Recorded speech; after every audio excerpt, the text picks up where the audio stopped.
Oh, welcome to Choices, Finding Your Joy. Paula Vail here. And I am just thrilled today to be sharing with you this beautiful lady. I have with me today Marilyn Redmond. She is an international speaker, international award-winning writer. She is an international author, consultant, and international columnist. She has done so much. She has written multiple books, and we're going to talk about a couple of those books today. But first off, welcome. Well, thank you for having me here. I feel really happy to be here and very honored. Thank you. I'm just so delighted. Oh, and a fellow Pacific Northwest girl. I just love it. I love it here too. Yes. Gosh, you just have done so many things, and even today, you know, as we were chatting earlier, you just are so busy. Oh, I do keep busy. It's so fantastic. I love it. Well, let's begin with, if you'd like to share a bit of your history and what prompted you to write that very first book. Oh, very good. Well, my history is I'm from this area. I was born in Seattle, raised in Seattle, and then moved to Bremerton. And so I went to college in Western Washington State University. In that time it was a college, and now it's a university in Bellingham. And I graduated as a teacher. I taught school for 30 years. I've taught everything from kindergarten through college. And I love teaching, and I still teach. It's only spiritual classes instead of little kids. Archangel Michael came in and said, now you're going to start teaching adults. And it scared me to death because little kids are no problem. They're fun, right? Those adults. So I went into the junior college and started teaching classes. And I also teach classes for other spiritual groups like the Edgar Casey Association and other people that have asked me to come and visit and give lectures. And I really enjoy it. And so in my growing up, I had a very traumatic childhood. It was not very fun. And it was called domestic violence with a lot of abuse. And so in going through that, I was an unhappy childhood. And fortunately, when I got to college, I thought, oh, I'm going to be free of this. You know, I'm not at home anymore. And, you know, of course, like attracts like. And I found somebody, and we got married, and domestic violence all over again with lots of abuse. So things got so bad at one point. We were married for 30 years in this mess, and things got so bad he was trying to kill me, and I was trying to suicide. And one night I knew I wouldn't get home alive that night, and that wasn't the first time, but something told me this time you won't make it. And I'd always been in church for 50 years. I went to church, but it was whatever was in the hymnal. All spontaneously, he's doing this manic driving, coming home from Canada on a vacation. He got upset. And I got scared. And I said, God, please help me. I really don't want to die. And he was off the road within minutes, passed out over the wheel. And one thing led to another. He didn't want, when he came to the next morning, he wouldn't let me out of the car to find a safer place, obviously. And eventually the trip ended up with his finding AA, and I ended up in treatment for prescription drugs, because in going for help to a psychiatrist, they put you on medications, of course, and that just made things worse. I've discovered is medications are no better than alcohol, so in my system anyway. And so the combination was bad. And so I had to go into treatment and found that the answer was becoming spiritual and having a conscious connection with God. And when you go to church your whole life, I taught Sunday school, I sang in the choir, and I was spiritually bankrupt. Didn't have a clue. I didn't understand faith in those days. By church, I'm sure you ever talked about faith or had a sermon on faith. And so I'm trying to survive. I'm trying to set up all the ducks like at the pew up there and shoot. You know, you're in control. And that doesn't work very well. And of course, it brought me to my demise almost. I've almost died 12 times, actually. And for various reasons, and medical, some of them. And so I had to learn how to start meditating. And that was a switch because my church didn't they didn't approve of meditation. You were to listen to the minister and not the voice inside. So for me to change that was very scary. But today, that's the way I live. Today, my answers come from the silent voice within, the guidance or God, how you want to call that. And my life I've been blessed. I really, truly am a happy person today. In fact, I've had real omens manifest in my life in the last couple of days that show me I am actually moving into that higher consciousness. And, it comes from the inside out. And I've had several wonderful experiences. When Eastern Washington is having their fires, I came out to get in my car, and it was covered with black ash, and the sun was red. And to me, that was an omen that I'm the phoenix rising out of the ashes. And I had some experiences yesterday, too, that showed me that I'm in this higher consciousness today. So there's hope for everybody. If I can do it, there's hope for everybody. Yes, that's right. We can survive and rise above difficult situations, and that's a great message to get out there. And the fact that you've written these amazing books, Marilyn, I would love to talk about this for a few minutes. Paradigm Busters, and something that I just absolutely loved and would love to talk about is, you say, when the ego manages your life, what happens? Because ego can control us and actually block us from so many things, I believe. Yeah. Well, that's when we come into planet Earth. We're in third dimension, and we're living in this tangible material world, and we're looking around ourselves for how to protect ourselves and what's going on so we'll be okay. And then you start learning to react off of those things that are happening because you don't want to be hurt. You want your life to go well, so you get very vigilant. In my case, I was very vigilant. And so you're trying to do the right things because you want, in my case, I was trying to do the right things so I wouldn't get hurt. And growing up was a real challenge. Excuse me. So I didn't know I was listening to my ego. My mother was mentally ill, paranoid schizophrenic, and my dad was an alcoholic. And my stepdad, I say, he was the devil incarnate. And so all I knew was I didn't live in this illusionary world of fear.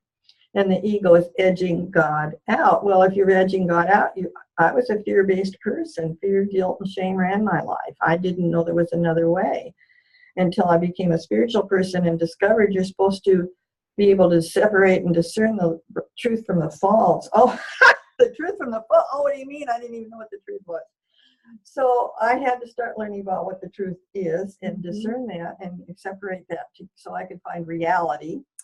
And that's my next book, will be Finding Reality. So the thing is that the ego stops us from that reality. And it's that fear from the ego, false emotions appearing real, creates a blanket over our soul so we cannot see the light and the sunlight of reality.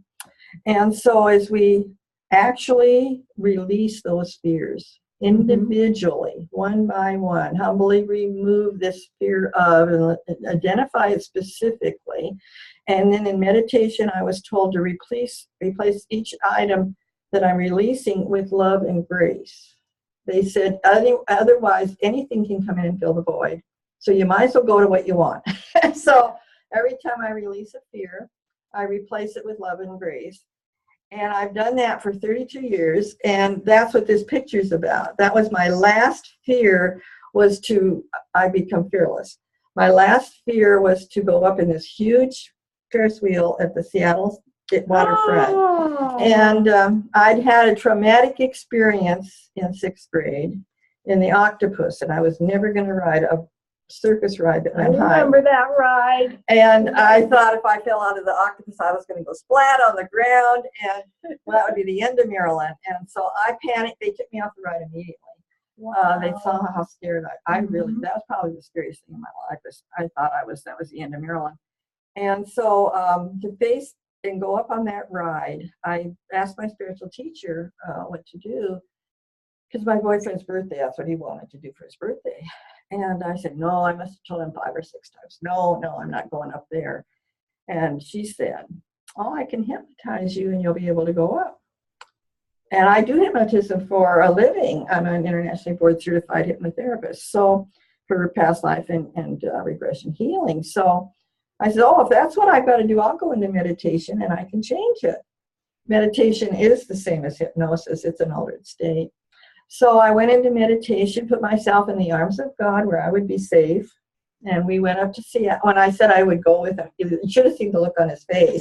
He thought, you always said you're not going. And I said, I can do it now. I can do it now. And I had a glorious time. And going up in the Ferris wheel, the sky came on. It was started to be evening. And it started getting oranger and oranger and oranger. And I got this picture. And I felt so terrific. It was just like, I can't put words to it. It was just amazing. And I found out later that orange is the color of Christ consciousness. And when you get rid of your fears, you move into this fearlessness, which is the mind of Jesus with unconditional love. Some people call it maturity. Some people call it the fifth dimension, however you want to term it, ascension. Yes. And so that was the beginning of my moving out of the third dimension ego. The ego doesn't run my life anymore. I have choice. The ego, I do have challenges come up, but it's not like I used to have to just react as a victim anymore. Mm-hmm. I can respond, what is the most loving thing for the other person and for me, and I can handle it and move on. Yes. And it doesn't have to stop my life. And I can have a life. That's the best part. I can have a life, be present, live in the now. And the ego kept me back in the past.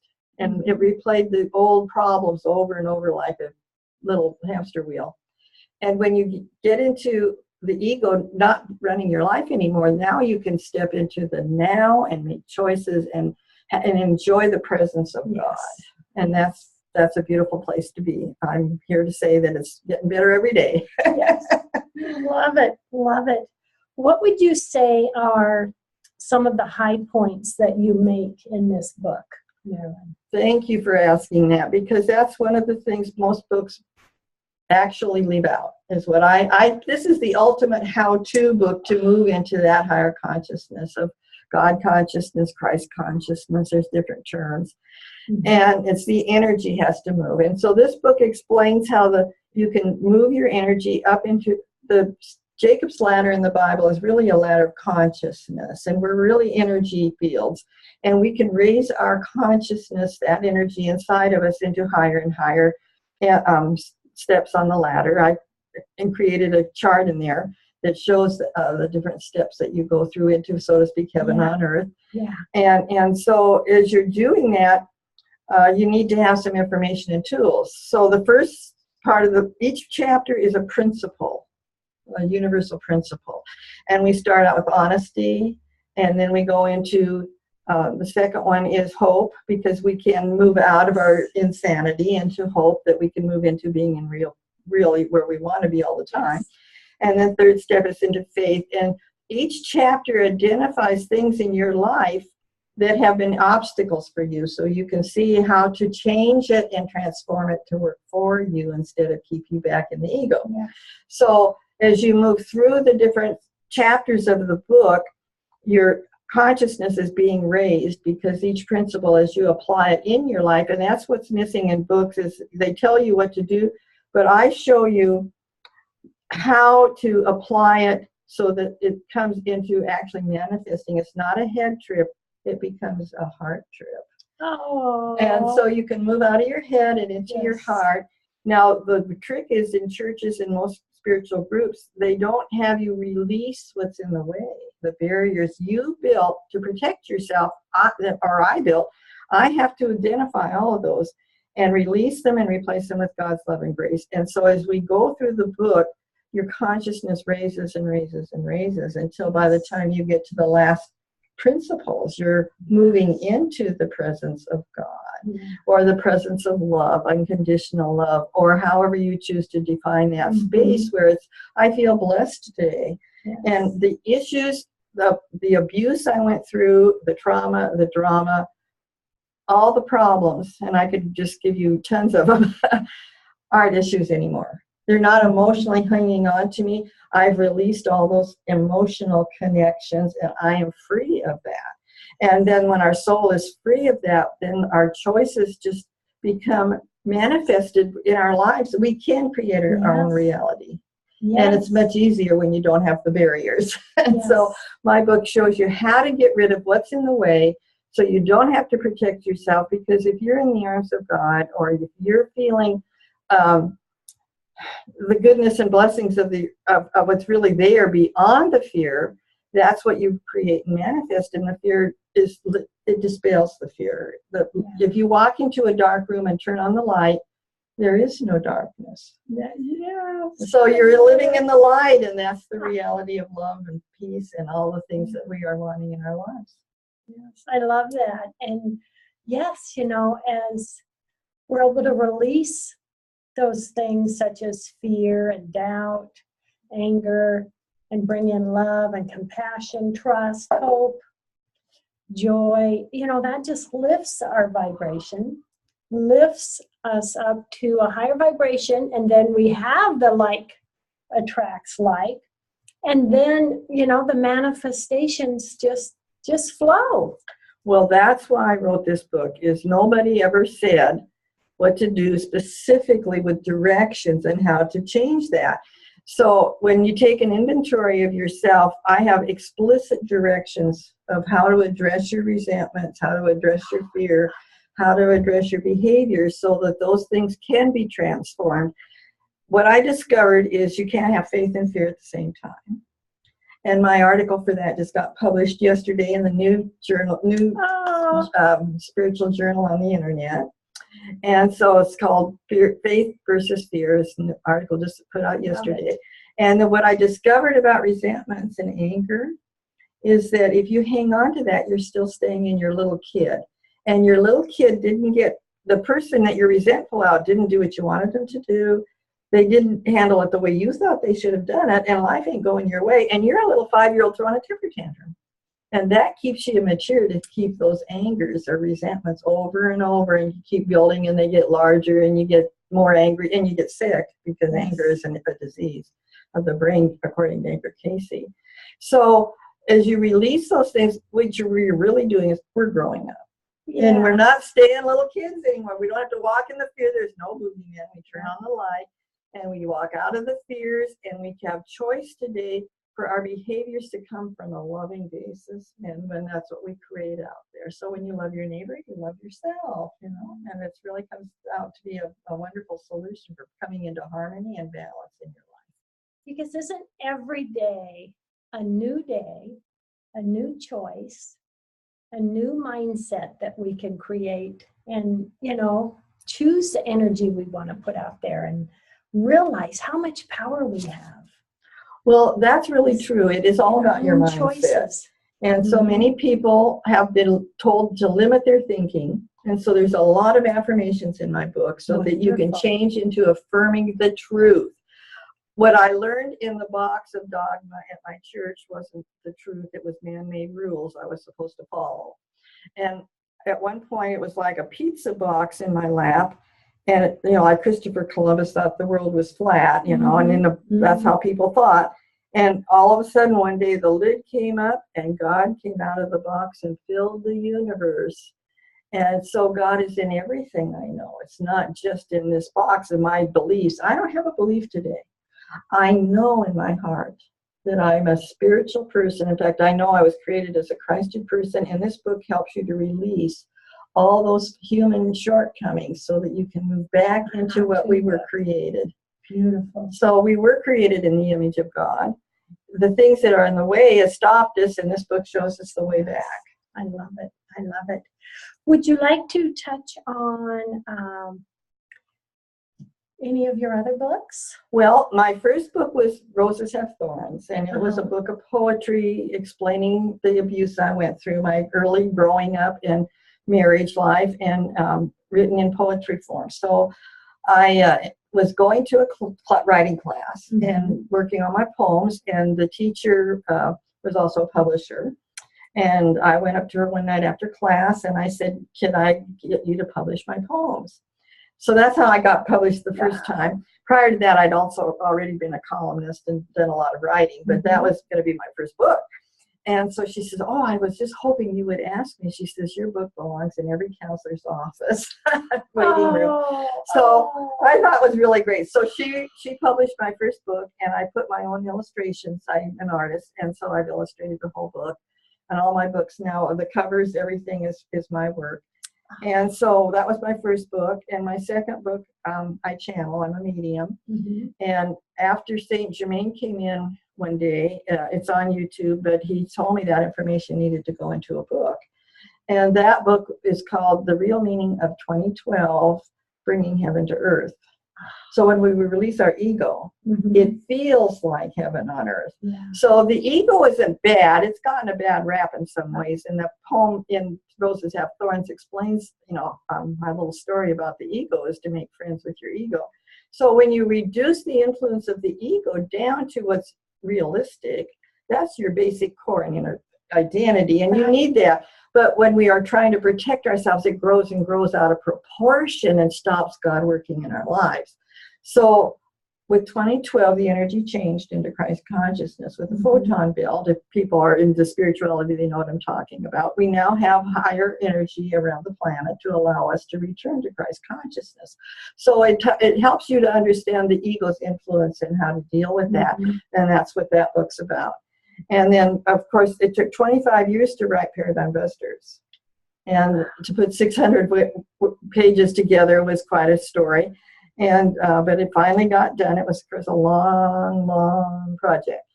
And then I started writing chapters for anthologies. A fellow in England was putting together anthologies and requested me to write some part of, the anthologies were about success, okay?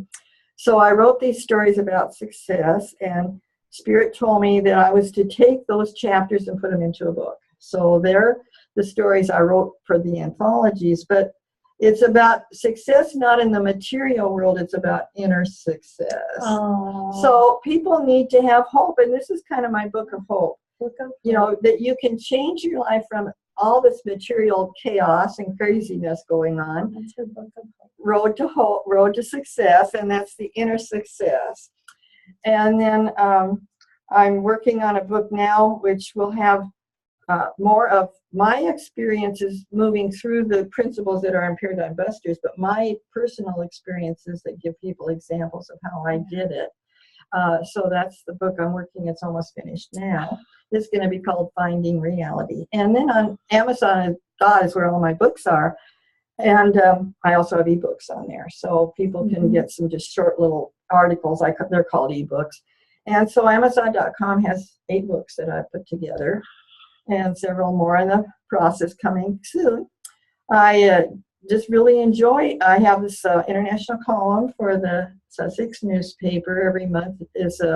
Right now I'm using spiritual slogans of how they've helped me in my life. Easy does it, one day at a time, all those things. People say, well, those are corny, but there's so much truth to them. They're really helpful in my case. I had no truth in my life, and the slogans I'm writing about, people suggested that I will try this, and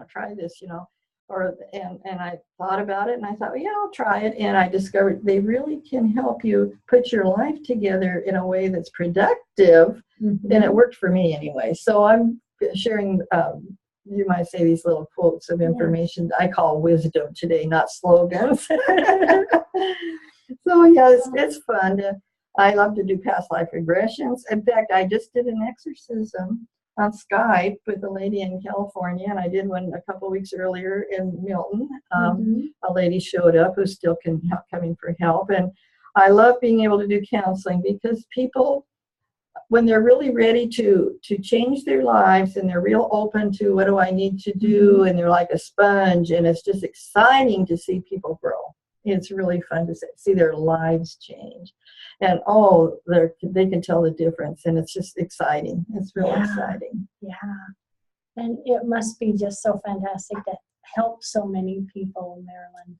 I love it. And with just a few minutes left in the show, what last words do you want to share with everyone? What would you like thoughts would you like to send with them today? Well, I think there's a couple things I'd like to say. First of all, never give up on yourself. My life got so bleak at one time, I wouldn't try suicide if my life was a bowl of cherries. And angels literally came and helped me.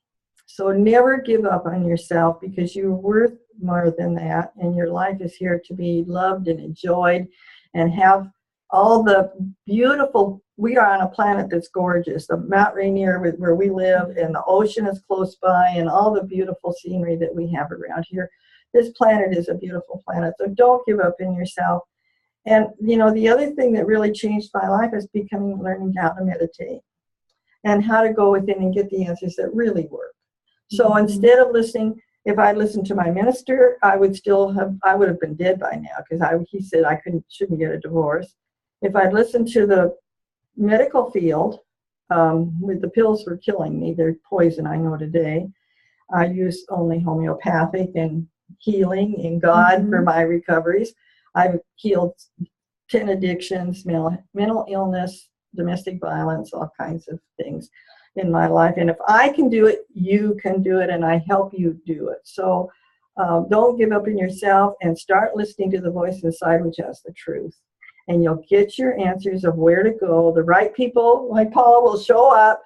The right opportunities will come to you. Yesterday, I had a wonderful opportunity, and at first I thought, do I really want to do this? That's when you really should do it. And I had some great results because of it. So, when you have these things will come to you if you're in touch with your higher power, or God, however you choose to say that, conscious contact of the love of the universe. So God loves us so much. We just have to say, please help me. What do I do next? And it will come to you. So don't give up on yourself, and get help from inside your heart, which is love, and open up your heart, let the love out, and just let it manifest in your life, and you can just have a great life. So just do it. It's worth it, and it's not always easy, but it's worth it. Yes. Oh, Marilyn, thank you so much. Oh, this has been fun. I've had a great time. So fun. This is wonderful. So happy we connected. And you can learn more about Marilyn on her website, and her books are on Amazon. Amazon.com. Yes. My website is angelicusgifts.com, or Google my name. It'll come up. Yeah.